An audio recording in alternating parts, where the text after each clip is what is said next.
Okay, I'm going to answer the question. This is one of my favorite questions to answer too, and that is how to make creme anglaise, which is translated to English cream, and then translated again to vanilla custard sauce or custard sauce flavored with vanilla or whatever it is you happen to flavor it with. Today we're going to flavor it with vanilla, and I'm going to talk to you a little bit about vanilla beans.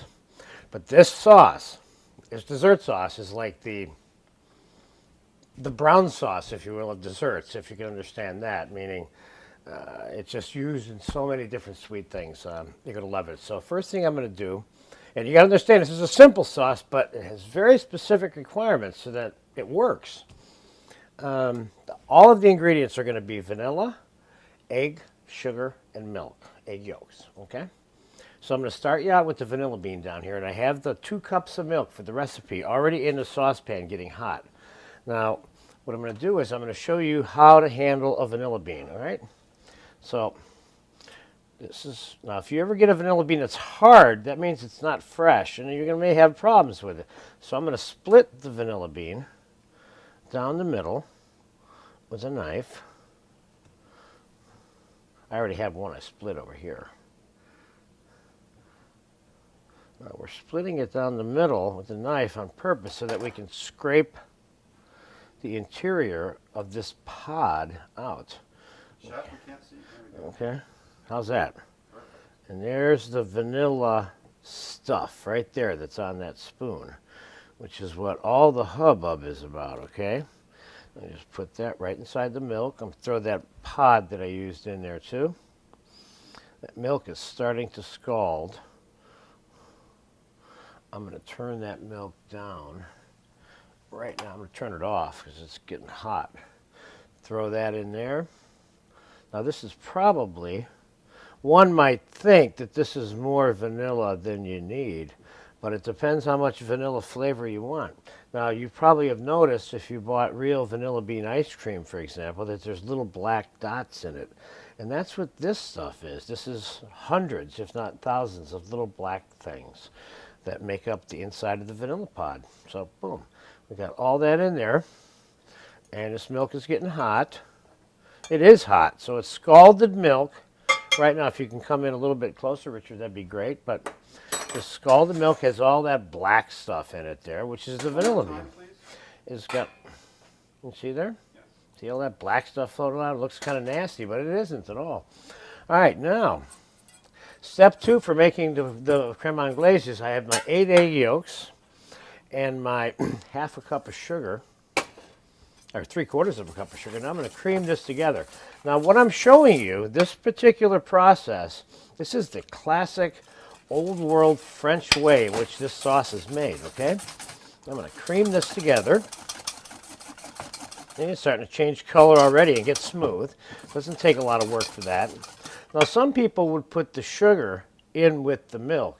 This is done for a number of reasons, but the main reason is it keeps it easier and that you don't have to do this part. But this is the older way of doing it, and the reason I like to do it this way instead of scalding the milk with the sugar in it is so that it's easier to mix the egg yolk, and there's more body when you're whisking the scalded vanilla milk into it, which is what I'm going to do now. Now I'm going to add the milk while whisking. A steady stream, vanilla beans and all going in there. Now, I'm going to take this mixture, I'm going to put it back on the stove. And here is the tricky part for the creme anglaise right here. And that is cooking, come up here to me now, Richard, the cooking of this custard. If it boils, you have to throw it out, okay? So what you want to do is, I'm using a wooden spoon, and you can come back down into the custard sauce if you'd like, Richard. The trick here is to cook this to the proper thickness level and then get it off the fire. Now, I have an ice water bath sitting right here waiting for this, and there's the bowl, and there's the strainer. Now, this setup is what you need to have before you begin the process of cooking this custard, which is what I'm doing right now. I have it on high, but I'm watching it closely because it's not going to take long. So we're going to stand here, And look at this for a minute or 2 or 3 or whatever length of time to do it. It's time it takes. But you remember, when you're doing this, you may not want to keep this on high like I am, because I've done this particular sauce so many times, I know how to recognize when it's about to be thick. Because what's going to happen is all of a sudden it's just going to get real thick. And you better get it off the fire, and you better be ready to do so at that time. It's going to happen real quick here soon. This sauce, of course, you can flavor with just about any sweet liqueur, and it goes with so many different kinds of desserts, it's not even funny. And it's just about getting close. You'll notice, let's see if I can get a spoon here. Notice how it's starting to coat that spoon a little bit there? This is ready. I'm leaving it in the hot pot now, but off the fire. It is ready right now. Okay, so I'm going to strain it right into the ice bath. Shut that burner off because it's too hot for me.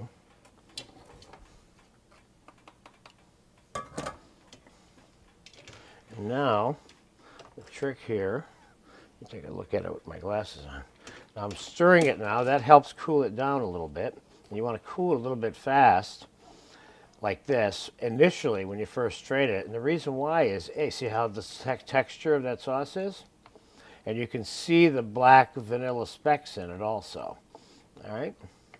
Now the reason I was starting to say was that I want to cool it real fast by mixing it like this and having it sitting in the ice water, is that eggs, unlike so many other things that you cook, when you take them off the fire, they keep cooking.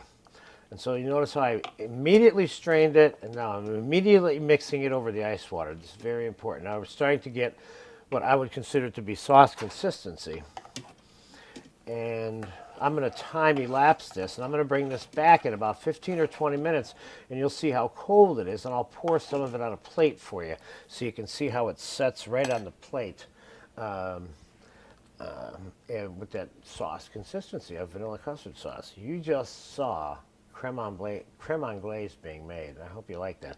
I'm going to bring it back when it's cold. I'm going to show you what it looks like on a plate. And the vanilla sauce, which of course there are many, many variations on. Now my written recipe, that if you click on those downloads, you'll notice that I suggested whipped cream with pure maple syrup mixed into it. That's very nice with this too. You can even drizzle pure maple syrup on this. I'm going to put a little bit of the vanilla bean creme anglaise, or the vanilla custard sauce, on this one, which is a dessert sauce that goes with just about any dessert. And I'm going to do a little bit of a little chocolate thing on there, just because chocolate and pumpkin and pecans goes together real well. Now, I also suggest that you can use your candied pecans to sprinkle them on top, or you can serve this with whipped cream, or you can put candied pecans inside the vanilla sauce too. So you can do whatever you want with the candied pecans, but they're not an absolute necessary part. And then we just put a little bit of powdered sugar on this. That kind of makes it, sets it off a little bit. Now that's such a really, really nice little fresh dessert. Not something that they're going to see at anybody else's holiday dinner or meal, particularly Thanksgiving, where pumpkin is just about mandatory. You enjoyed this dessert. I hope you will. I know I'm going to right after we get done with this video. Thanks a lot. See ya. Bye.